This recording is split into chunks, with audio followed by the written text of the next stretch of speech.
check.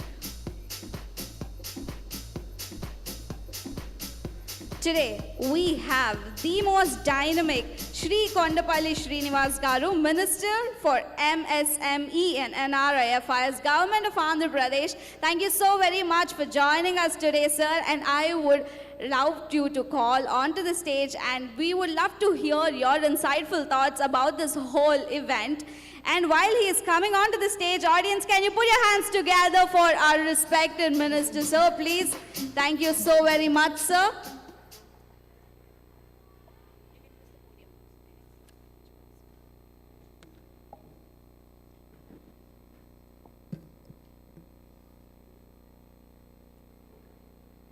Very good evening.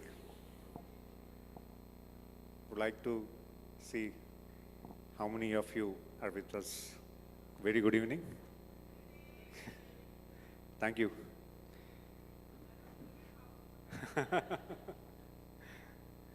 I'm the ministry from SERP, so I have very good power of movement. Thank you. In fact, thank you, Hans India, for conducting such a lovely event in Visakhapatnam, because it's an event which represents South India, and all the way coming here, trying to give a message from here, it's very inspiring, and we loved it. Thank you, Hans India. Firstly, as such, the subject creates an interesting point for me. Creative Economic Forum. It's very interesting. As such, I would like to realize what is the session going about. While coming on my way, I'm just trying to search why is Hans India creating such an interesting topic and pulling across South India stars like Khushbu Garu, ministers from Telangana, and myself, or Durgesh Garu. So all of us were invited, and what is so special in this event? But I was able to assess, definitely it is kind of creating a thought through this session, a thought process where people could really think there's a lot of economy behind creativity. There's a lot of economy which can be established with good creativity. Because as seen, India is a democratic country. We have a very good platform, democratic platform, where everyone can excel. Everyone have an opportunity to excel. Every creative person has an opportunity to excel.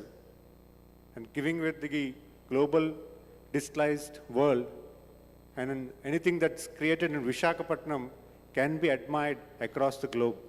So that is the connectivity now we are. So as such, in this given situations, having this session in Visakhapatnam, trying to analyze people as a very good event, great event. I would like to thank Hans India. But as such, I would like to tell what the government was doing in the recent time. Honorable Chief Minister Sri Nara Chandrababu Naidu Garu has been inspiring us through his governance in the last 4 decades. In 95 to 2004, he's the first person to adopt IT as future, latest farming, agriculture, micro irrigation policies, and agriculture with good electricity, and lot many. He has inspired a lot of youngsters like me in getting into IT as a future, and I stepped into IT. I worked for 17 years, and I came back to my hometown, and finally I came into the politics supporting the government. But then I want to make a point. During 95 to 2004, he has seen the future of where the world is going. Yes, he wanted to aspire the Telugu crowd in a way that the future wanted. So that's why we see a lot of Telugu people. Out of every 4 Indians in IT, we see 1 person from Telugu. So that is how the vision of Andhra Pradesh, that is how he has impacted, Honorable Chief Minister has impacted us. So that is the creative thought process of Honorable Chief Minister. And between 14 to 19, Honorable Chief Minister as a third term as a Chief Minister, he has enabled a lot of good things to the state of Andhra Pradesh. Not many knew that Economic Development Board was first formulated in the state of Andhra Pradesh. There's a separate wing which has continuously going to pursue the investments to come to the state of Andhra Pradesh. He has pursued a lot of industries. And you must be knowing Kia, which has happened in 18 months. In 18 months, the site was allocated, construction happened, and the operations began. So similar way, there are a lot of initiatives which the state government has taken in a way that the employment comes to the state of Andhra Pradesh and lot many youth can be benefited. In the similar way, in the fourth term, now this time, I should really say, being in the government is very, very innovative. I should say that we have defined 23 different policies as such in sector-based. You see a policy for AI. You see a policy for quantum computing. You see a policy for defense equipment manufacturing. You see a policy for aeronautic space. You see a policy for space.